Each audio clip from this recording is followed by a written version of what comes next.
Welcome to A Conversation with History. I'm Harry Kreisler of the Institute of International Studies.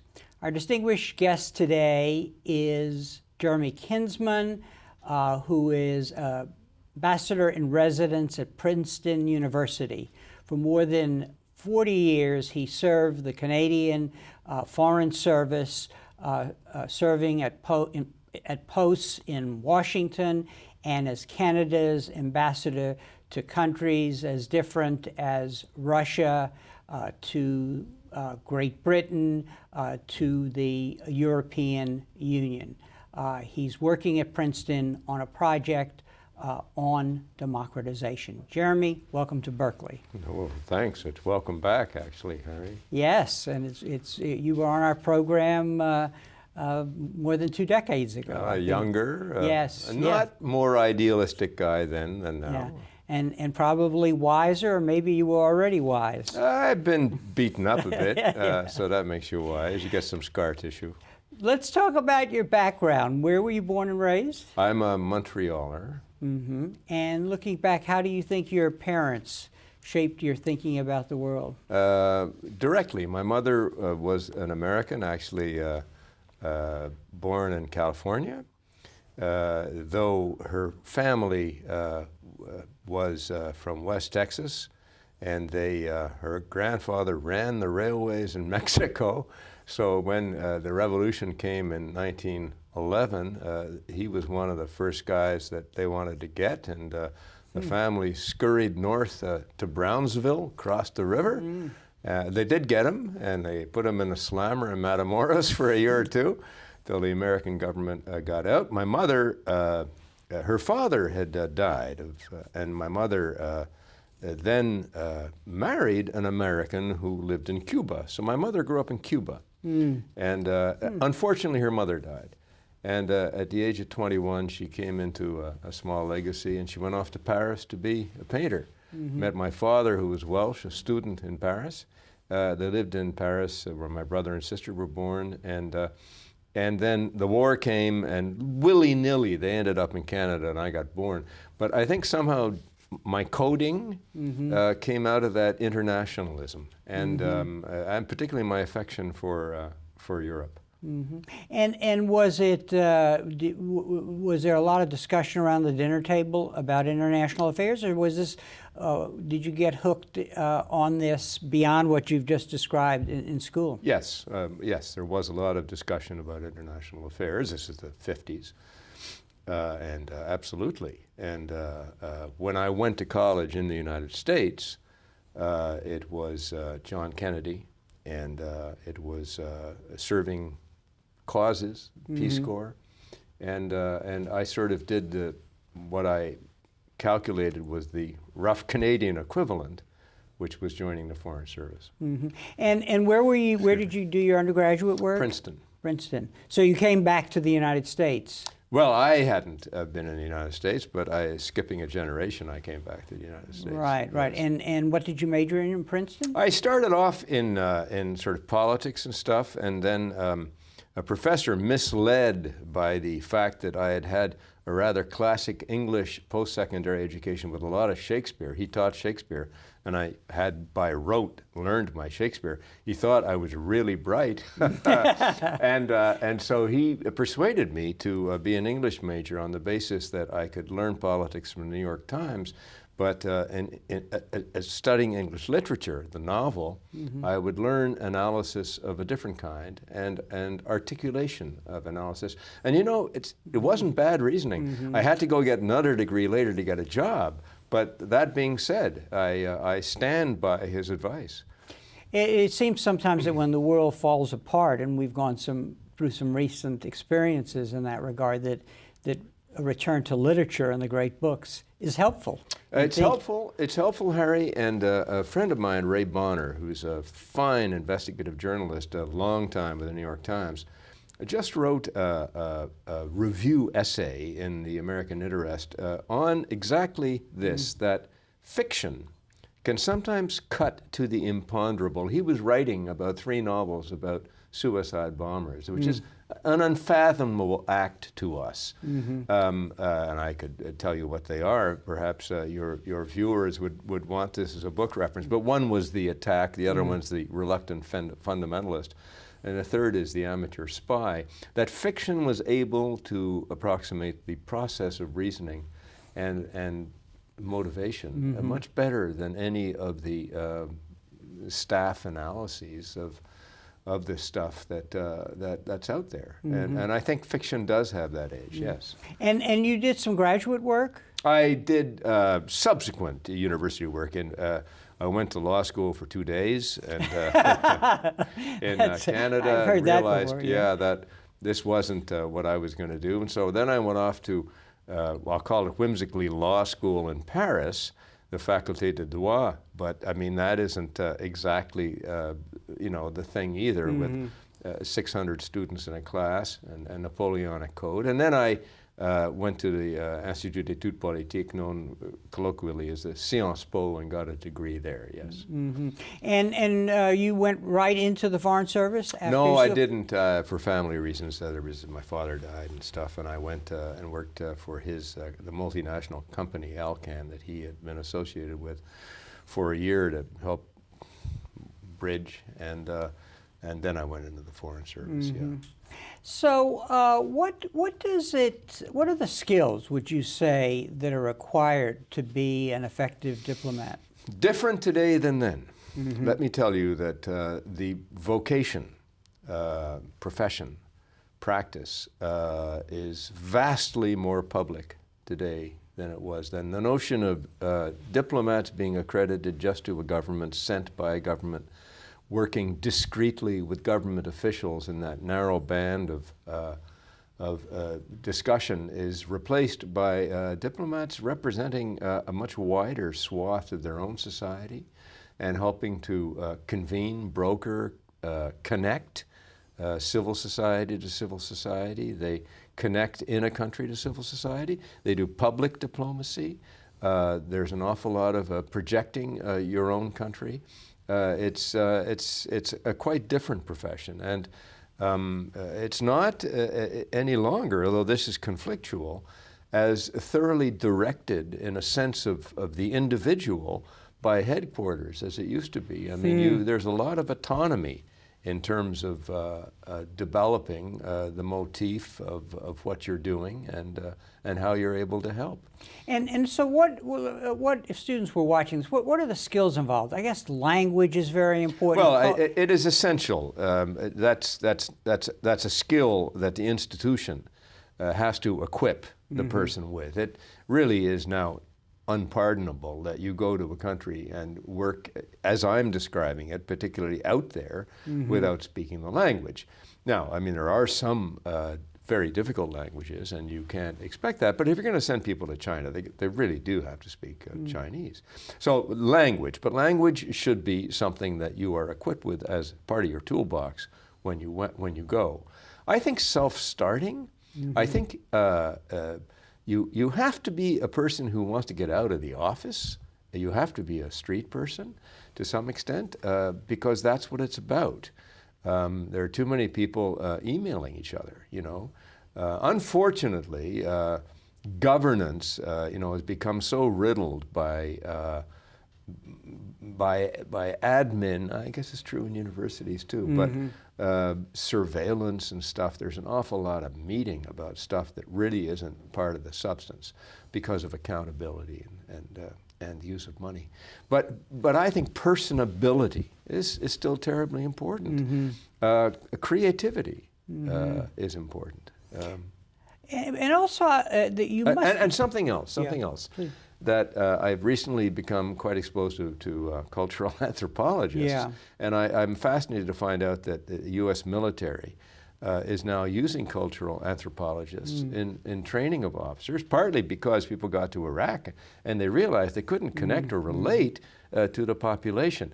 You have to have a curiosity, the intuitions of a cultural anthropologist, and increasingly, I think, some of the technique to do cross-cultural stuff, because that's really what you want to do. A sad thing, I may say, to me, observing, I'm not an American, is how unfortunately restricted American diplomats in the field have had to become because of the security issues. And it's very difficult for them to be in the souk, as it were, as freely as they would like to be.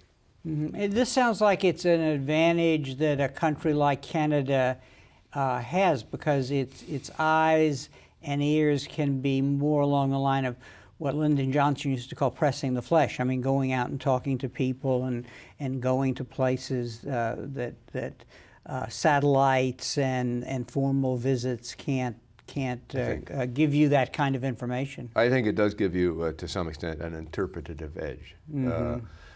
Also because you come to a country with less importance behind you of your country's position, and maybe a little less baggage to some extent in terms of strength of identity. I'm not diminishing the Canadian sense of self, but it isn't as robust in terms of the global role as the American. What about the negotiating part of being a diplomat?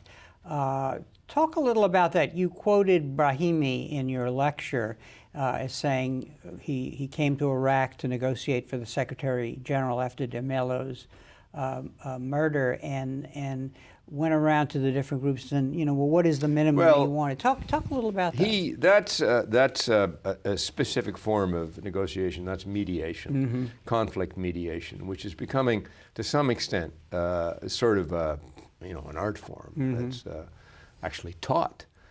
I think Brahimi was uniquely positioned to be a cross-cultural figure himself, being sort of a secular Algerian I wouldn't say pseudo-Muslim, that's not perhaps polite to him, but he wasn't identified with any sect. And he was able to talk to the different factions, sectarian in Iraq, Sunnis, Shia, and all the different subdivisions. And his purpose was to determine the minimum requirements of each. And in that kind of mediation, you have to be able to represent the kind of good faith to the different parties that would enable them to speak to you roughly frankly. And his view, and I think it's a valid view, is that everybody has minimum requirements. A lot of the situations in Africa have gone the same way. The other kind of negotiation is a direct state-to-state negotiation. That's a different kettle of fish, and there are different ways that people do it. There's a Russian way in which you're tough and you bang the table, some Russians, and there are other ways. Very often, I've noticed, in an effective way, is you deploy people who are rather similar to the people you're negotiating with. I'm amazed that French ambassadors to Washington these days are utterly un-French like guys. Yeah. They're very, not that the French aren't sweet, but these are sweet, personable, patient, gentle, understanding, listening people. And it's actually very disarming and effective because it's unexpected. And in negotiation, doing the unexpected can sometimes be very effective. And what about that, your relationships and whatever your posting is with other ambassadors from other country? How important is that set of exchange in terms of confirming the information that you've gathered and so on? Well, it depends very much on the situation. Yeah. In stressed situations, if you take Myanmar or Burma today, the embassies, democratic embassies, who are represented there, because there aren't all that many, are in close contact with each other. In other stressed, changing situations, I think of Belgrade during the revolution to get rid of Milosevic, that embassies and NGOs were working together, not just to exchange information in a fast-moving situation, but also to some extent to coordinate what they were doing in terms of relations with civil society, so that there wasn't a double emploi, or there weren't vast areas that were being neglected. If it's Washington and you're an embassy, it's pretty much sink or swim on your own. You're not, the Canadians aren't talking to the French to get their views about what's going on in Foggy Bottom or the NSC. I mean, people are pretty much doing their own thing. Of course, some countries like the European Union have an institutionalized lateral exchange, as do, by the way, some poor countries. Africans will, because they're small, try to benefit from each other's stuff. So it varies. And it varies according to function. On terrorism, counterterrorism, for example, professionals are interacting all the time. Your mention of NGOs, that is a big change from the beginning of your career till later. And we're talking here about NGOs both from your own country, Canada, but that are represented in whatever posting you have, but also the NGOs that are indigenous to wherever you are. Absolutely. NGOs barely existed when I started. Yeah. And today they are partners, not they're partners, shall we say, in purpose, but not in method. And there is, to some extent, a certain, if not arm's length, relationship that has to be respected. It's a hand's length relationship. Human Rights Watch, for example, makes a point of never taking money from governments. And they speak for themselves. We may, as human rights defenders, have the same view and interest, and particularly vis-a-vis a specific case, and we may work together, but it's very clear they are not attached to any particular government.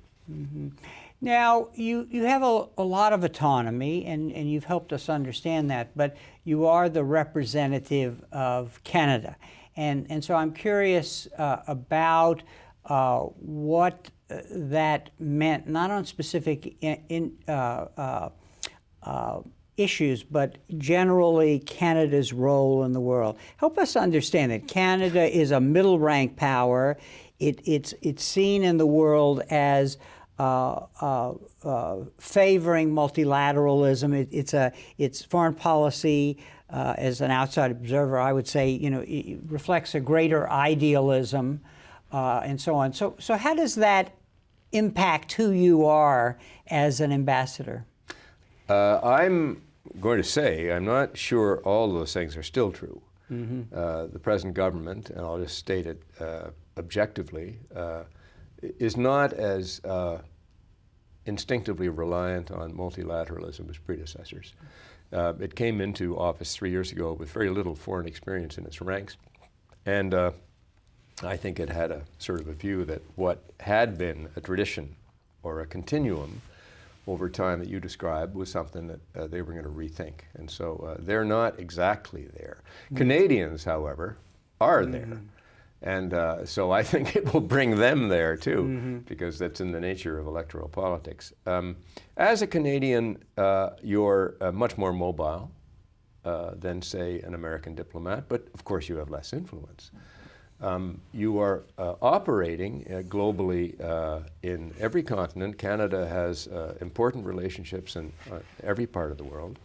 But you're doing so without a hard power platform. I mean, the United States is unique in the world. It spends half of the world's military expenditure is American. It not just is in volume, it's in the enormous quantum superiority in quality, electronically and otherwise, 11 carrier groups and stuff. When you have that at your back, it's actually very different. I'm not saying that the average American diplomat goes out and is conscious of the carrier groups, but it differentiates the United States. Canada is known, it doesn't have historical burdens subject to misinterpretation. And so there is, again, that word flexibility, openness, and access, I think. We've had strong aid programs. They've been stronger than they are now, and they should be stronger again. And people make a difference. Trudeau made a big difference in the 15 years or so that he was running Canada. You said in something that I read, I don't remember if it was in the lecture, everything, of course, is in the timing. In foreign policy, if you're not a great power, what you achieve is really going to be very great. But your reach should exceed your grasp, or what is heaven for, you said.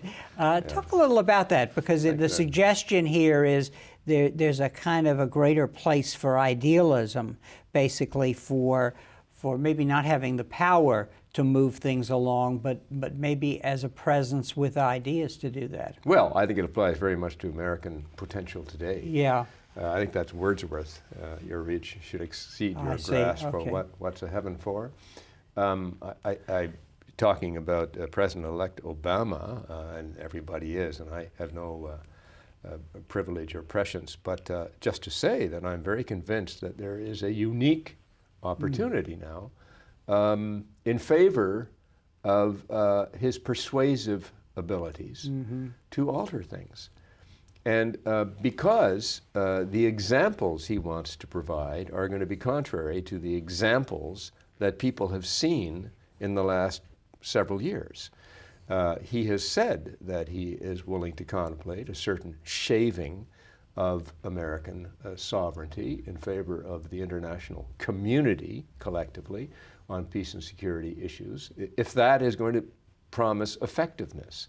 And in terms of reach exceeding grasp, I'm fascinated by this initiative in which George Shultz is a major protagonist, along with Dick Lugar and others, for the elimination of nuclear weapons, which used to be seen as an impossible sort of ideal, going back to Bernard Baruch, but is now live again. It does two things. It's a statement of bona fides that the United States is willing itself, if not to go down to zero, to cut. And if you're going to argue against proliferation, that double standard message is extremely important. And secondly, it's a perfect example of your reach actually literally exceeding your grasp. But it is a very, very strong motivator. And in something as complicated as that, where there are so many technical challenges and obstacles, having such a motivator to get past those is important. But Canada is also a place, not necessarily in this area of nuclear weapons, but in others, where new ideas can be broached. I'm curious about how that tends to happen through diplomacy. And is it all just about power? I mean, as a Canadian ambassador, you're listened to, though, although you may not have the power of the U.S. Well, you're listened to. I mean, you can't brand anything inauthentically. That's a fact. And you're listened to as much as your ability to show activity, which is supportive of the other person or view, demonstrates. And we had a very good run on the issues surrounding human security, going back to, I'm going to say, the late 90s, when on the International Criminal Court, on the anti-personnel landmine issues, in which we had a foreign minister of extraordinary energy, conviction, and determination. And that was Lloyd Axworthy, to do it, and to form coalitions with NGOs against the fixed interests of the larger powers. And he did that very successfully. I can think of other examples. And today, by the way, we are way committed in Afghanistan around Kandahar, as you probably know, and we've lost 100 Canadians. And people are going back for their third or fourth dangerous tour, including aid workers and diplomats. And that is a direct demonstration of bona fides. Other countries do it too. You know, Norway has made a specialty of picking up the Oslo process in the Middle East. They have become very involved in now in trying to mediate the problems of Sri Lanka. And those things are real. They're not just rhetoric. And you have to show that reality and sense of purpose. You can't lose it. So we've had it at different times. We used to have it in terms of participants in peacekeeping. Peacekeeping has changed over the years. And now there is a different sort of version, a more robust version with robust mandates. It's almost peacemaking. We're very identified and have been with the responsibility to protect, I'll call them theories in a way, which emerged after the shameful disasters of Rwanda and then Srebrenica, and articulating that. Of course, that theory or set of principles is only as good as practice is going to be, and what has not happened in Darfur is kind of discouraging. Though that's not a particular Canadian failure, though we did, under the last government, commit ourselves very strongly to doing something in Darfur, and it turned out to be more complicated than anticipated. You said that your career started influenced by the idealism of Kennedy, and the U.S.-Canadian relationship is a very important one, especially for Canada. What has happened in your view, to that relationship over time? Is there a general way, without getting into specifics, that you can characterize how it has evolved during the period of your career? Well, you said it all. It's a very important relationship, especially for Canada. That's the issue.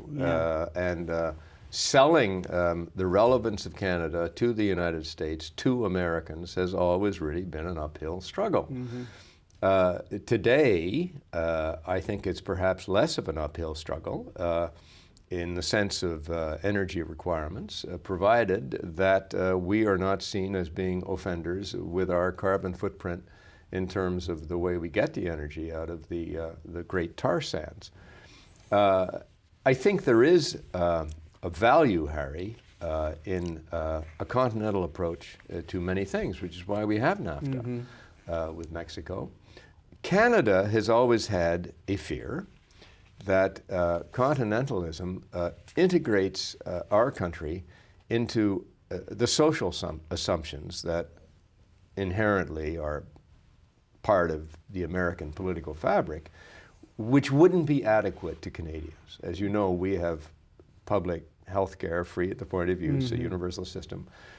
We have a variety of other social instruments that the United States does not have, that Canadians would fear would be at risk in a more integrated economy. It turned out that wasn't true.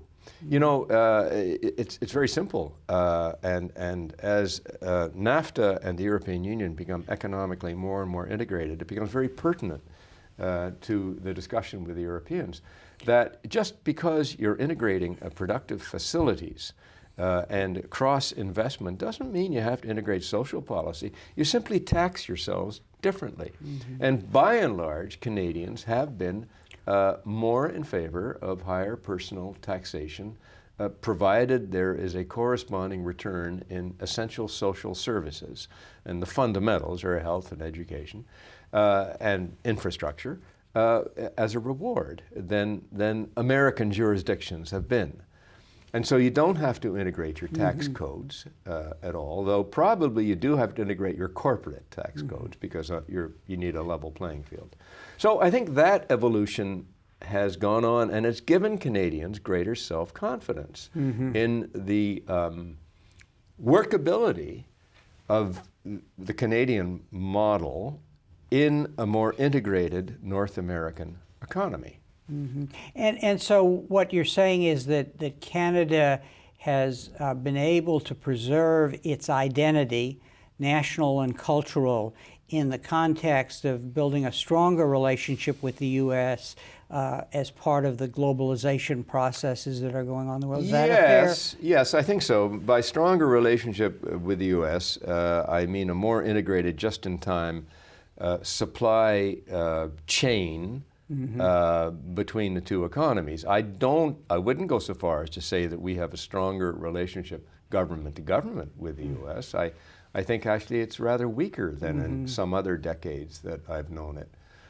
So it doesn't go hand in hand. Let's hope that it will become stronger again. What is happening that's interesting, since I'm sitting here in the state of California, is a much stronger relationship between sub-federal jurisdictions.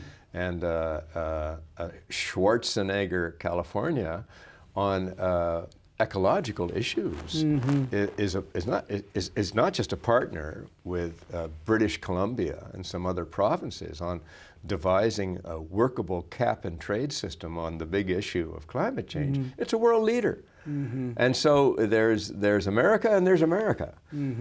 So it's all going on. On the cultural issues, some of the febrile insecurities of the 80s, I think have been to some extent assuaged by the fact that cultural industries, which are a preoccupation only of English Canada, because French Canada is a self-sufficient cultural marketplace, if you want, with its own star system and audience, and it works. English Canada has always been much more vulnerable to mass market American popular media. I think there's been a certain regain of self-confidence, and our writers have done a lot for that. I mean, writing has flourished, partly because we've kept alive Canadian publishers who will be the ones who will publish Canadian writers. I mean, American publishers will publish Margaret Atwood's fourth book once she's a successful star, but it's who publishes the first book that you need somebody who's going to nurture your own culture for. You were in the embassy in Washington early in your career. You've been an observer of America, I'm sure, in all of your postings.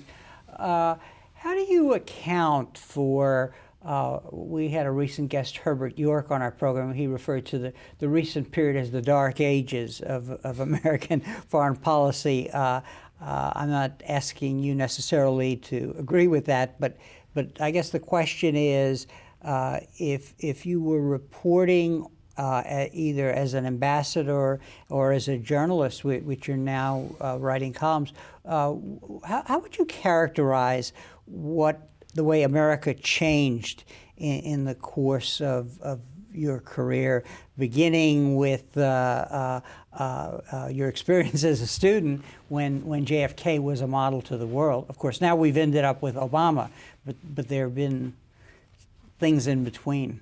Well, there's been the war in Vietnam. Yeah. And then 9/11.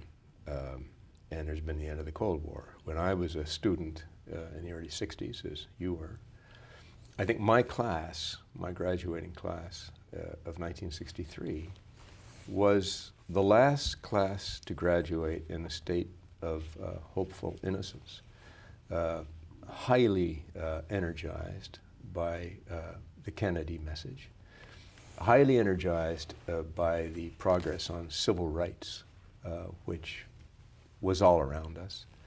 Even though the university I went to, Princeton, in the early 1960s was not integrated. I mean, there were a few black guys. It was all boys then.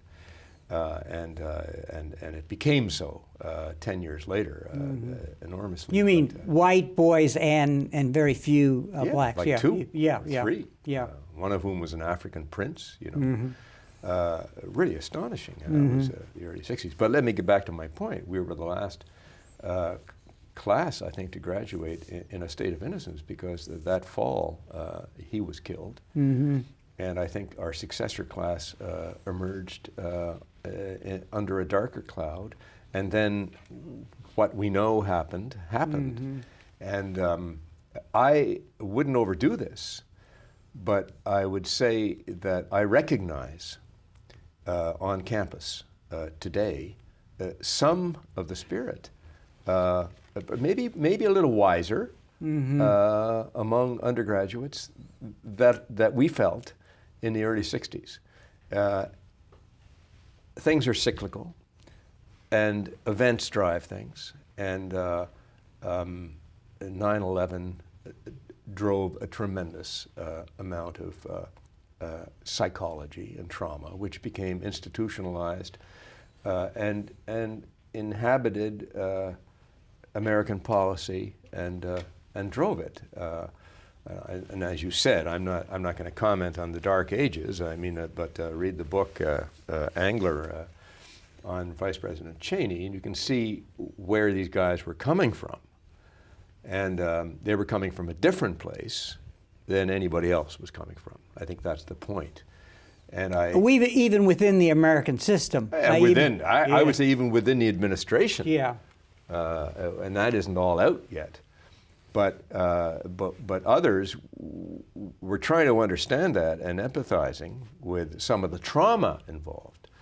But for some, it appears, the trauma was a useful vehicle for pursuing interests which they'd identified earlier of propelling the United States of America into a position of unassailable superiority, believing it was the exceptional country and that superiority would be safe in their hands, not in anybody else's.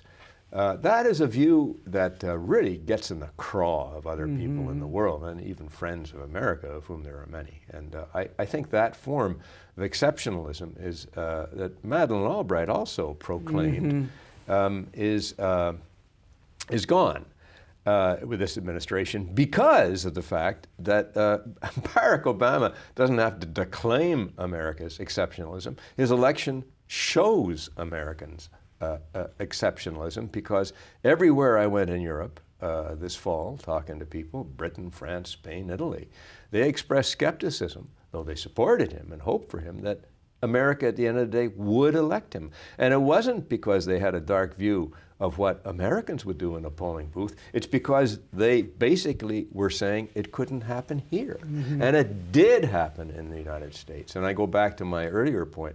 That is an opportunity of influence leading to persuasion that is quite unique and is a return to an American position of influence that I think possibly has not existed since Kennedy.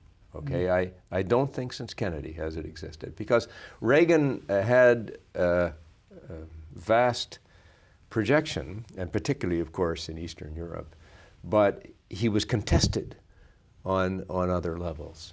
So we'll see where it goes. You know? Now, one of the concepts that is partially was abused, let's put it this way, was abused by this Bush administration, was the idea of democratization, marrying it to the point of a gun.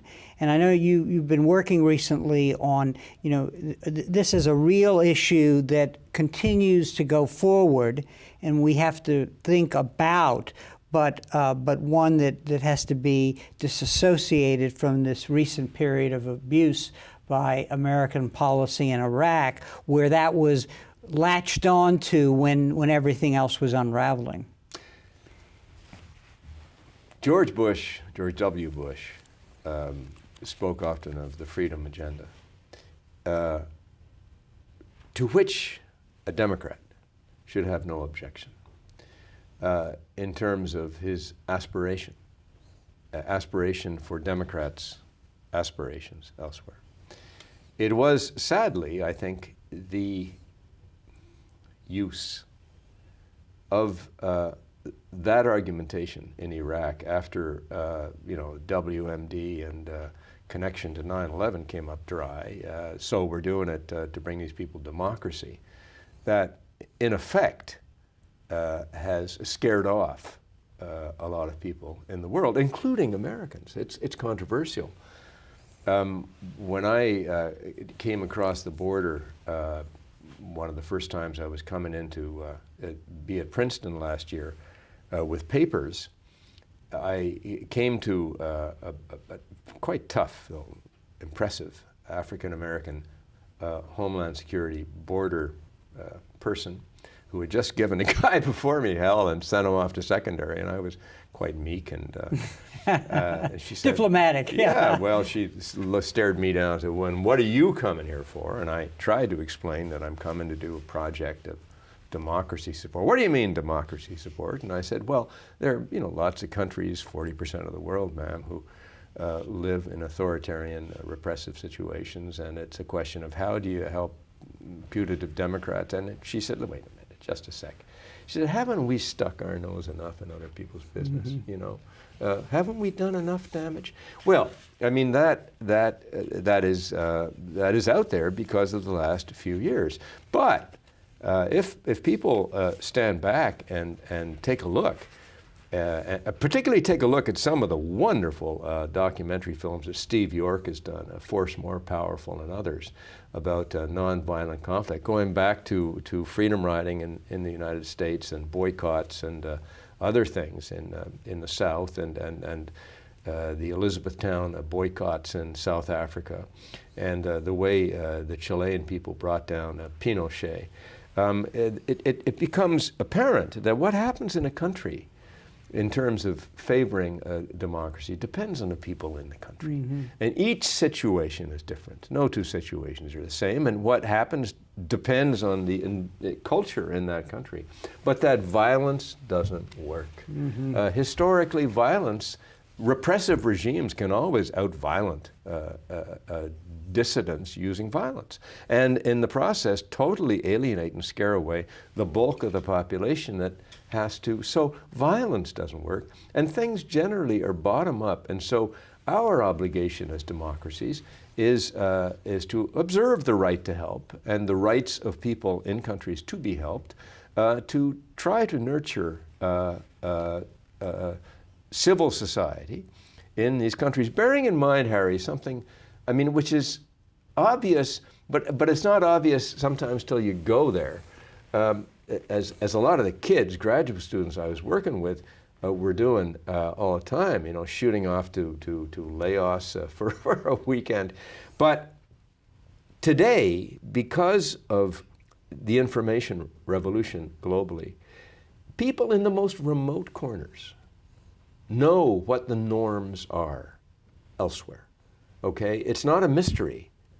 Even in situations where you're not allowed to get on the internet, people in Burma know what the rights are that are applicable elsewhere. And by and large, in most countries, except in the extreme ones, where connections are forbidden or there are firewalls, they're in touch. They're in touch. And so this is a force, it is a force more powerful. It's a force more powerful than anybody, or Robert Mugabe, or the Burmese junta, at the end of the day. Democratization and democracy. Yeah. I mean, democratization, not according to our template, but according to what emerges. And it's not just about elections. It's about after elections. And it's about generosity to opponents and to pluralities, to minorities, inclusiveness. And that's why this guy, who's all about inclusiveness, Obama, is this shot of adrenaline to human rights defenders and democratic activists the world over. So hang on. I think it's going to be interesting. Let's try to bring a couple of things together here. I know that in your talk you expressed a lot of frustration with the American response to the situation in Georgia when a war broke out there, and it was a situation where, in a way, one could say that Cold War ideas were in play. Let's keep NATO going. Let's bring everybody in as a kind of prelude to that crisis. On the other hand, we're in a situation now where an economic crisis is going to lead to the opportunity to establish new rules, first maybe in the economy and then maybe elsewhere about that reflect the new centers of power. And this is going to be an enormous challenge to leadership, to move from using old ideas to moving to a change situation where there's going to have to be less of the U.S. telling everybody what they should do, and more of this kind of multilateral idea that in an earlier period, sort of what Canada was about in its foreign policy. Talk about, do you see what the key challenges are going to be in moving to these global agenda issues, transnational issues that you've worked on in the past, that to come up with kind of multilateral solutions in a new way? Yeah, let's put the Georgia-Russia thing aside. I think the applicability of that is that American media bought a line from a guy who had been educated in America and spoke fluent English and was spinning. Yeah, the president of Georgia. Yeah, Saakashvili he boasted at BBC, gave 1,100 interviews. The real war was the public relations war. And who was responsible for that. I think there's a self-correction now going on. So put that aside. What the Russians did was excessive in response, but it's Saakashvili who started this on August 7th. But going back to your question, what is interesting about that is that the United States media, it's a 24/7 news cycle, and there's not a lot of time for too much reflection. They will go to the source that they relate to most easily in the first instance. And I think that what has happened, I heard Henry Paulson, Secretary of the Treasury, use the phrase, I think, humility 3 or 4 times after the frankly disaster of what has happened in Wall Street, about methods and models. We, in the international financial and probably trade worlds, have been just repeating a mantra of free markets for so long now. And deregulation. Coming from the U.S. Absolutely, coming from the U.S. It's always been called the Washington Consensus, and very represented by the international financial institutions, the World Bank and the Monetary Fund, and very much, I'm going to say, rather condescending to, for example, Europeans to get their tax codes down, and that's what it was all about, and that, I'm afraid, Sarkozy may be overdoing it. There may be a bit of schadenfreude in that by saying it shows, and certainly, of course, the statements by Medvedev and even the Chinese that the American model has been exposed as being, not quite the success that it had been touted to be. But there is something there that actually is permitting top Americans to rethink a few assumptions, but not going, I don't think anybody wise should be going for any kind of a global dirigism or, a college of supervisors of banking probity and something internationally is probably right, because the most globalized form of economic transaction exactly is in finance, in the way capital moves, and fast. And so perhaps that's right. Absolutely that India, China, Brazil, and Russia deserve a place, not just at the table. They want something else. They want downstream participation in our economies. And people have been loath to concede that, particularly to Russia, worried about oligarchs, and to China, because some of the money behind China investment actually is military. And getting that into our natural resources, people, and don't forget the scandal about, was it Dubai and taking over a port authority in the United States. There's some reticence we're going to have to get past. In terms of power sharing, decision making, yeah, sure. Forget about the G8. I think it's over. We're going to have some enlarged forum of consultation. Some G20 or something. And I think this is consonant with, again, Obama's approach as being an inclusive, big tent sort of guy, Over the years of your career, you have been exposed, dealt with, worked with an array of kind of international leaders. And very briefly, I'm going to tick off some names and give me your first insight, not necessarily a detailed, complex analysis, but Trudeau was an important figure in Canada during your time as an ambassador. What is your impression of what made him a more than ordinary leader? Depth of perception. I think that he is probably different from all the others you're going to mention, in the sense that I did work with him and I wrote speeches for him and liked him enormously, and he inspired me. And he did a great deal for Canada. He was a man steeped in human rights. And in this issue of power sharing, by the way, it was a phrase he coined back in 1979, 1980. And I would say Trudeau, for those reasons, for a globalized view, north-south, of those responsibilities, shortcomings, he didn't know America very well.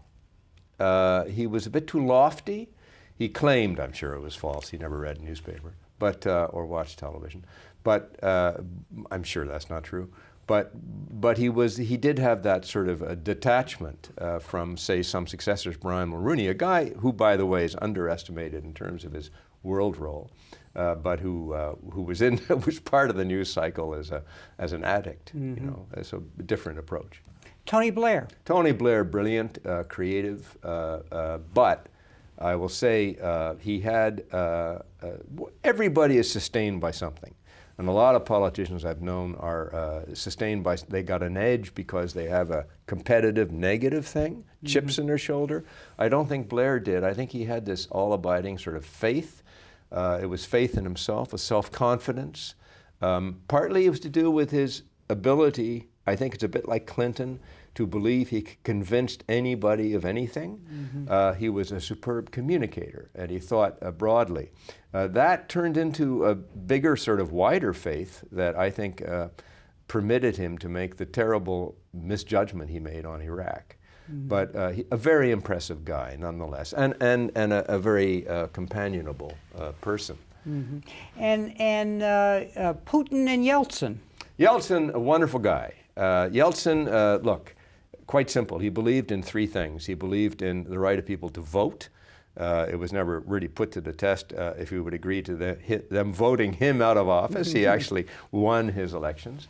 He believed in the right of people to own private property, and he absolutely believed in free speech. Okay, and in a totalitarian and traumatized society, those were remarkable, fundamental things that sustained what happened in Russia, the good things that happened in Russia.